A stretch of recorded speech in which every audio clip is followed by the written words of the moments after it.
Hello! Hello!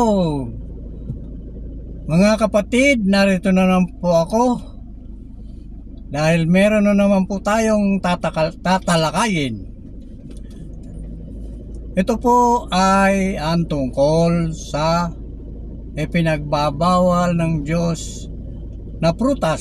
Ano nga ba ito na ipinagbabawal ng ating Panginoong Diyos na prutas, na ang sabi ng Panginoong Diyos na huwag niyong kakainin?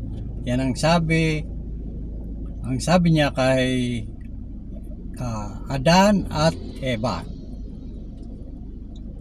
Ang bungang ito, ayon sa Biblia at ayon sa ating Panginoong Diyos, ito ay magbibigay ng kamatayan sa atin. Ngayon, ito namang isa na pasaway na si Satanas, sabi, ito daw ay magbibigay sa atin ng katalinuhan at hindi rin naman tayo mamamatay. Yun ang sabi niya sa kay Adan at Eva. Ito po ang magmumulat sa atin para tayo ay tumalino. Sabi ng si Satanas, sabi ni Satanas, sabi naman ng Panginoong Diyos, mamamatay tayo pag mamamatay sila Eva at Adan pag kinain nila ang prutas. Ngayon nga, kinain nila, naniwala sila sa kay Satanas.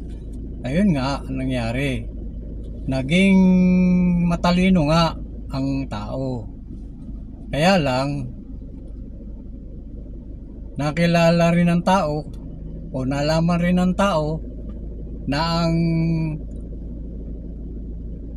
prutas na yon ay nakakakilala ng mabuti at ng masama. Kaya ayun,